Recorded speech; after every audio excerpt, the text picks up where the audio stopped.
आप सभी का स्वागत है फाइन स्टडी पे। और दोस्तों, जैसा कि आप सभी को पता है कि बिहार बोर्ड क्लास 10th का बोर्ड एग्ज़ाम 2026 के फरवरी माह में होने वाला है, जिसके लिए अब से लेकर के बहुत कम समय बचा है। इसीलिए हम लोगों ने एक क्रैश कोर्स को शुरू किया है और आज ये उसी क्रैश कोर्स का डे 3 है। और डे 3 के अंदर हम लोग हिंदी के चैप्टर 5 और 6 के सभी ऑब्जेक्टिव और सब्जेक्टिव क्वेश्चन को देखेंगे। अगर आपने इससे पहले हमारे दोनों क्लास को नहीं देखा है तो डे 1 और डे 2 की क्लास आपको चैनल पे मिल जाएगी, उसको जाकर के आप लोग ज़रूर से देख लीजिएगा, जिसमें हमने हिंदी के ही चैप्टर 1, 2, 3 और 4 को किया है। तो चलिए हम लोग आज के इस वीडियो को शुरू करते हैं। वीडियो में आप लोग शुरू से लेकर के एंड तक बने रहिएगा, हम लोग सभी क्वेश्चन को विस्तार से डिस्कस करेंगे। तो देखिए, पहला क्वेश्चन आपसे कहता है कि मराठी भाषा की लिपि कौन सी है। तो मराठी भाषा जो है उसकी लिपि देवनागरी लिपि है, तो ऑप्शन नंबर सी इसका राइट आंसर होगा। अगला क्वेश्चन देखिए, 2 नंबर क्वेश्चन कहता है नागरी लिपि शीर्षक पाठ किस पुस्तक से लिया गया है। तो नागरी लिपि शीर्षक पाठ जो है वो भारत की लिपियों की कहानी से लिया गया है, तो ऑप्शन नंबर क्या हो जाएगा इसका, बी बिल्कुल ही राइट आंसर होगा। अगले क्वेश्चन की ओर बढ़ते हैं। अगला क्वेश्चन कहता है कि केरल के शासकों द्वारा सिक्कों पर वीर केरलस्य शब्द की लिपि किस लिपि में लिखी गई है। तो वीर केरलस्य जो है वो किस लिपि में लिखी गई है, आप लोग याद रखिएगा, नागरी लिपि में लिखी गई है, और नागरी लिपि को ही देवनागरी लिपि कहा जाता है। अगला हम लोग चौथे नंबर क्वेश्चन को देखते हैं। चौथा नंबर क्वेश्चन आपसे कहता है नागरी लिपि शीर्षक पाठ के लेखक कौन है। तो इस पाठ के लेखक है गुणाकर मुले, और ये आपके हिंदी का 5वें पाठ का नाम है। अगले क्वेश्चन को हम लोग देखते हैं। अगला क्वेश्चन 5 नंबर आपसे कहता है हिंदी लिखी जाती है। तो हिंदी भाषा जो है वो देवनागरी लिपि में लिखी जाती है, तो ऑप्शन नंबर ए इसका राइट आंसर होगा। अगले क्वेश्चन को देखते हैं। 6 नंबर क्वेश्चन आपसे कहता है विजयनगर के शासकों के लेख किस लिपि में थे। तो विजयनगर के शासक जो थे उनके जो लेख थे वो किस लिपि, नागरी लिपि में थी, और नागरी लिपि को ही देवनागरी लिपि कहा जाता है, तो इसका ऑप्शन नंबर डी बिल्कुल ही राइट आंसर होगा। अगला देखते हैं 7 नंबर क्वेश्चन को। 7 नंबर क्वेश्चन कहता है गुणाकर मुले का जन्म कब हुआ था। तो इनका जन्म हुआ था 1935 ईस्वी में, तो इसका क्या हो जाएगा, ऑप्शन नंबर ए बिल्कुल ही राइट आंसर। अगला क्वेश्चन आपसे कहता है गुणाकर मुले का जन्म कहाँ हुआ था। तो इनका जन्म हुआ था महाराष्ट्र में, तो ऑप्शन नंबर सी इसका राइट आंसर होगा। अगले क्वेश्चन को देखिए। 9 नंबर क्वेश्चन आपसे कहता है परमार शासक भोज कहाँ के रहने वाले थे। तो परमार शासक जो भोज थे वो कहाँ के रहने वाले थे, तो आपको याद होना चाहिए कि वो कन्नौज के रहने वाले थे, तो ऑप्शन नंबर सी इसका राइट आंसर होगा।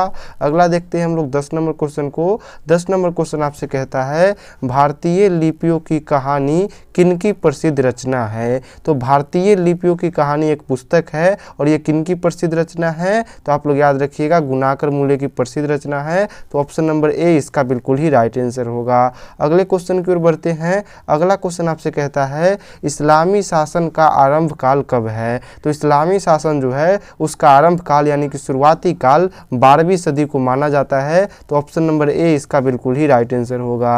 अगले क्वेश्चन को हम लोग देखते हैं। अगला क्वेश्चन कहता है गुणाकर मुले की मृत्यु कब हुई थी। तो इनकी जो मृत्यु हुई थी आप लोग याद रखिएगा और 2005 में हुआ था, तो ऑप्शन नंबर क्या हो जाएगा, सी इसका बिल्कुल ही राइट आंसर होगा। अगले क्वेश्चन की ओर बढ़ते हैं। अगला क्वेश्चन आपसे कहता है कि नागरी लिपि के आरंभिक लेख हमें कहाँ से मिलते हैं।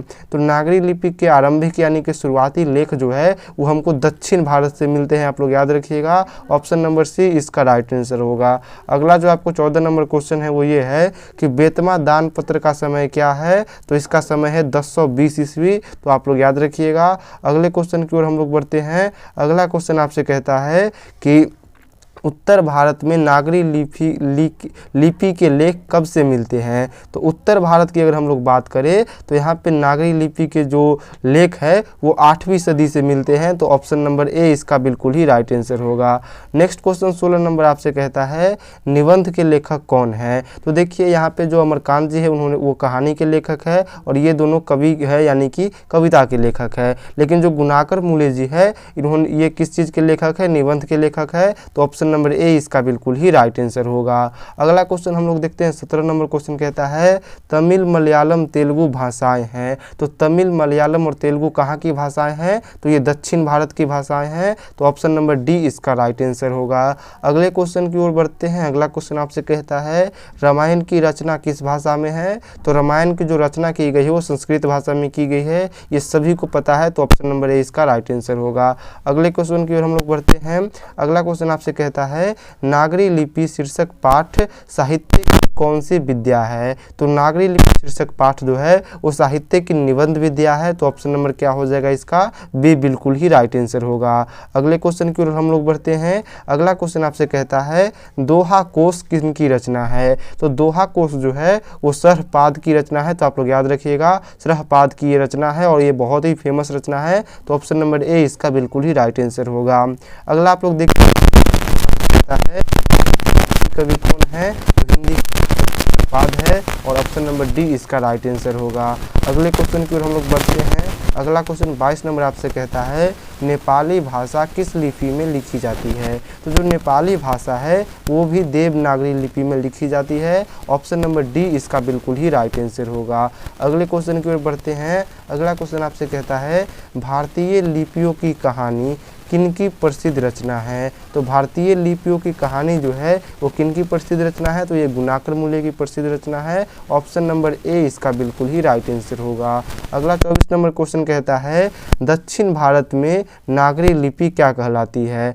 सॉरी, यहाँ पे ये होगा उत्तर भारत, ठीक है। तो उत्तर भारत में नागरी लिपि क्या कहलाती है? देवनागरी कहलाती है। तो यहाँ पे क्या हो जाएगा? ऑप्शन नंबर ए बिल्कुल ही राइट आंसर होगा। अगले क्वेश्चन की ओर बढ़ते हैं। अगला क्वेश्चन आपसे कहता है दक्षिण भारत में द्रविड़ भाषा परिवार में कौन सी भाषा सर्वाधिक प्राचीन है? यानी कि दक्षिण भाषा की जो द्रविड़ भाषा परिवार है इसमें सबसे पुरानी भाषा कौन सी है? तो इसका राइट आंसर होगा सबसे पुरानी भाषा इसमें तमिल है। तो इसका क्या हो जाएगा? ऑप्शन नंबर ए बिल्कुल ही राइट आंसर होगा।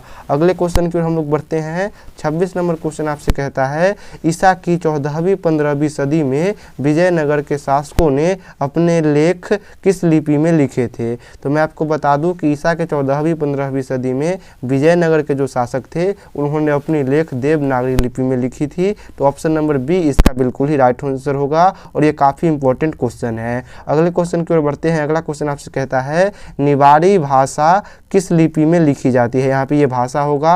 तो निवाड़ी भाषा किस लिपि में लिखी जाती है? तो ये भी देवनागरी लिपि में लिखी जाती है। आप लोग याद रखिएगा ऑप्शन नंबर ए इसका बिल्कुल ही राइट आंसर होगा। अगले क्वेश्चन की ओर बढ़ते हैं। अगला क्वेश्चन आपसे कहता है सूर्य नामक पुस्तक किनकी रचना है? तो सूर्य नाम का जो पुस्तक है ये गुणाकर मूल्य जी की रचना है और ऑप्शन नंबर सी इसका बिल्कुल ही राइट आंसर होगा।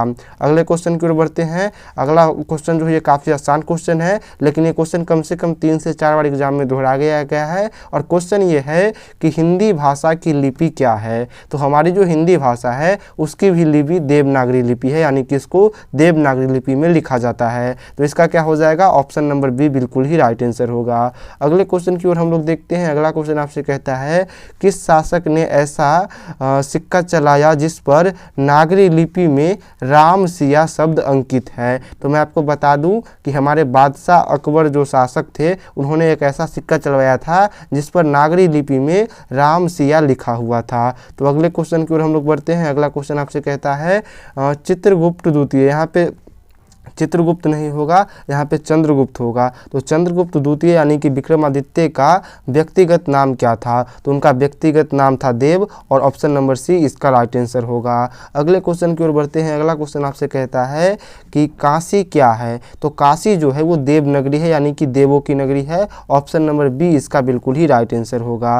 अगले क्वेश्चन की ओर बढ़ते हैं। अगला क्वेश्चन आपसे कहता है कर्नाटक प्रदेश के श्रावण बेल लगोल स्थान किसके प्रसिद्ध तीर्थ स्थल है? तो कर्नाटक का जो श्रवण बेल लगेल स्थान है ये जैनों यानी कि जैन धर्म के जो लोग हैं उनके लिए एक प्रसिद्ध तीर्थ स्थल है। तो ऑप्शन नंबर डी इसका बिल्कुल ही राइट आंसर होगा। अगला देखिए 34 नंबर क्वेश्चन आपसे कहता है मराठी, नेपाली और निवाड़ी भाषाओं की लिपि क्या है? तो मराठी हो गई, नेपाली हो गई या फिर थाई भाषा हो गई, इन सब की लिपि क्या है, देवनागरी लिपि है। ऑप्शन नंबर डी इसका बिल्कुल ही राइट आंसर होगा।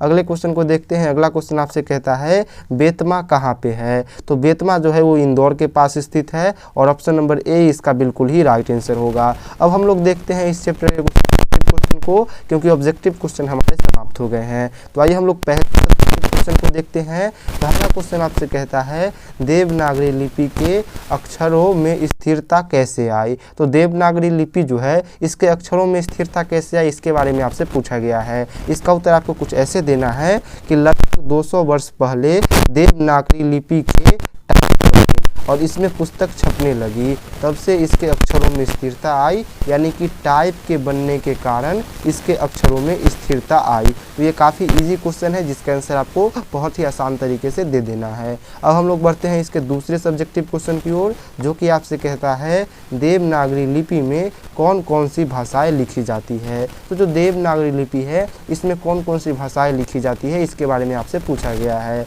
इसका उत्तर आपको ऐसे देना है कि हिंदी में हिंदी तथा इसके विविध बोलियाँ, मतलब हिंदी के बहुत सारी विविध बोलियाँ होती है, जैसे कि भोजपुरी हो गई और अन्य विविध बोलियाँ होती है, वो सब किस लिपि में लिखी जाती है, देवनागरी लिपि में लिखी जाती है।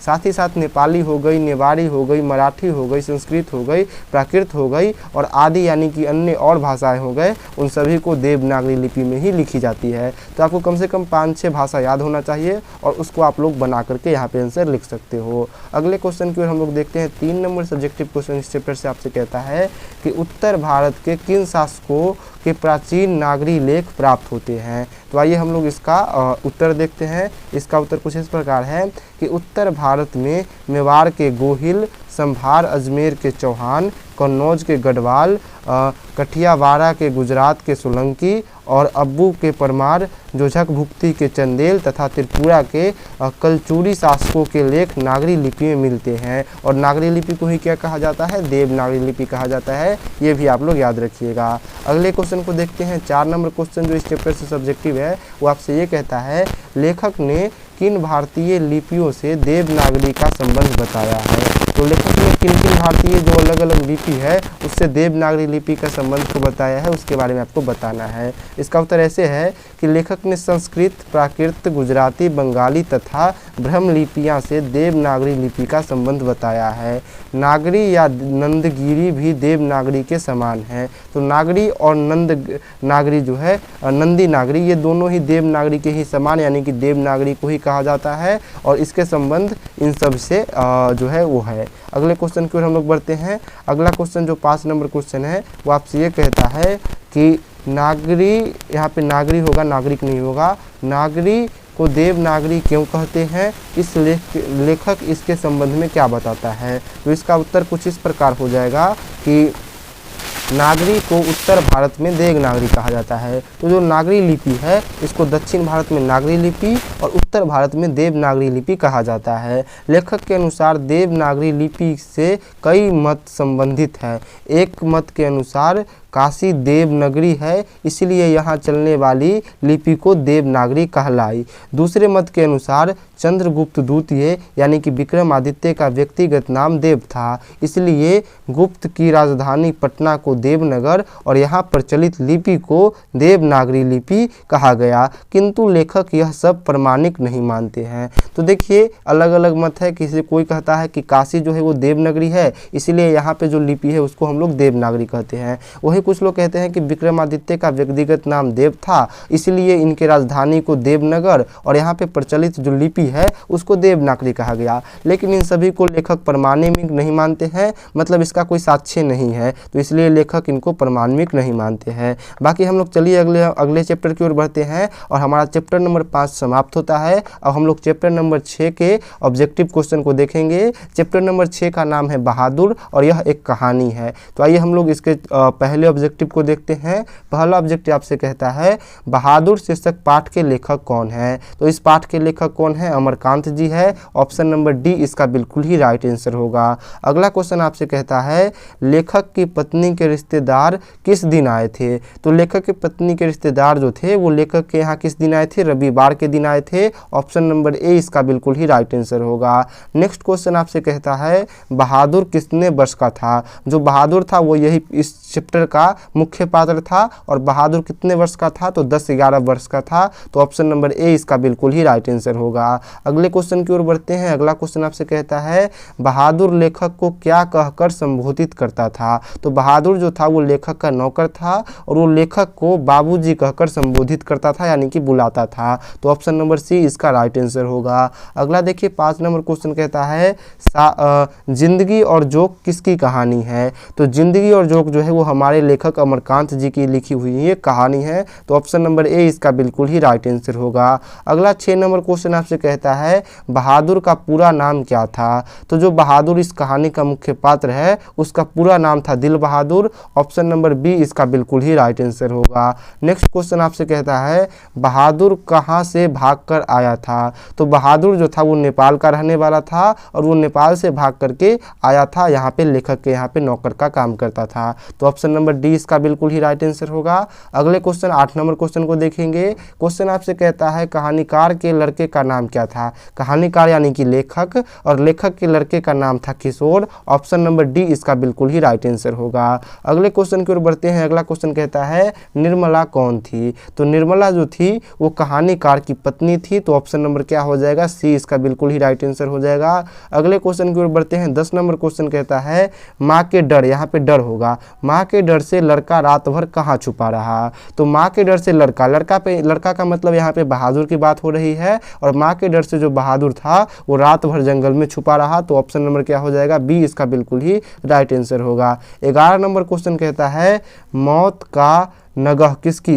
यहाँ पे ये मौत का नगर होगा, ठीक है, नगर नहीं होगा। तो मौत का नगर जो है ये किसकी रचना है, तो ये भी अमरकांत जी का रचना है। तो ऑप्शन नंबर बी इसका बिल्कुल ही राइट आंसर होगा। अगले क्वेश्चन की ओर बढ़ते हैं। अगला क्वेश्चन आपसे कहता है बहादुर अपने घर से क्यों भाग गया था। तो बहादुर जो था वो अपने घर से भाग गया था माँ की मार के कारण। उसकी माँ जो थी वो गुस्सैल थी और उसको अक्सर मारा करती थी, इसलिए वो भाग गया था। तो ऑप्शन नंबर बी इसका बिल्कुल ही राइट आंसर होगा। अगला 13 नंबर क्वेश्चन आपसे कहता है कि रुपए खोने का प्रपंच किसने किया था। तो रुपए खोने यानी कि रुपए भुतलाने का प्रपंच किसने किया था, तो ये किया था कहानीकार के रिश्तेदार। और रिश्तेदार कहानीकार के घर किस दिन आए थे, तो रविवार यानी कि संडे के दिन आए थे। तो ये भी आप लोग याद रखिएगा। तो सी इसका बिल्कुल ही राइट आंसर होगा। अगला 14 नंबर क्वेश्चन आपसे कहता है अमरकांत का जन्म कहाँ हुआ था। तो अमरकांत यानी कि जो लेखक हैं इनका जन्म हुआ था बलिया उत्तर प्रदेश में। तो ऑप्शन नंबर ए इसका बिल्कुल ही राइट आंसर होगा। अगले क्वेश्चन की ओर बढ़ते हैं। अगला क्वेश्चन कहता है निर्मला आंखों पर क्या रखकर रोने लगी। तो जब बहादुर घर से भाग गया था इनके मतलब लेखक के घर को छोड़ करके भाग गया था, तब निर्मला यानी कि लेखक की जो पत्नी थी वो अपने आंखों पर आंचल रखकर रोने लगी थी। तो ऑप्शन नंबर क्या हो जाएगा, सी बिल्कुल ही राइट आंसर होगा।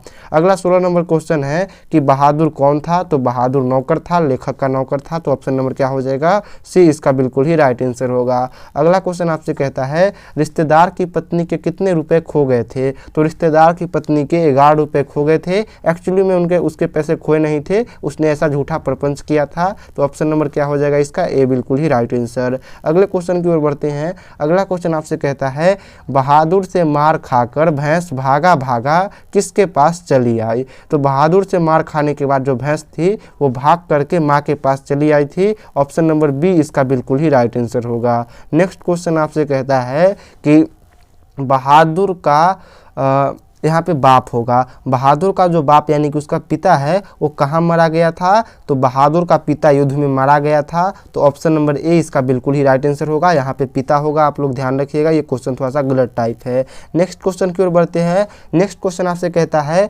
सूखा पत्ता किस लेखक की रचना है। तो सूखा पत्ता भी अमरकांत जी की रचना है। ऑप्शन नंबर सी इसका बिल्कुल ही सही जवाब होगा। अगले क्वेश्चन की ओर बढ़ते हैं। अगला क्वेश्चन कहता है बहादुर शीर्षक पाठ के लेखक के बड़े लड़के का नाम क्या था। तो बहादुर शीर्षक पाठ के लेखक जो थे उसके बड़े लड़के का नाम किशोर हुआ करता था। ऑप्शन नंबर सी इसका बिल्कुल ही राइट आंसर होगा। नेक्स्ट क्वेश्चन कहता है बहादुर शीर्षक पाठ में किसकी कहानी है। तो बहादुर शीर्षक पाठ जो है इसमें किसकी कहानी है, तो नेपाली की गवाई गोरखे यानी कि नेपाल के जो गवाई गोरखे लड़का बहादुर है उसकी कहानी है। तो ऑप्शन नंबर क्या हो जाएगा, ए राइट आंसर। 23 नंबर क्वेश्चन कहता है बहादुर को लेकर के कौन आया था। तो बहादुर को लेकर के लेखक के यहाँ उसका लेखक का जो साला है वो लेकर के आए थे। तो याद रखिएगा 20 का राइट आंसर होगा।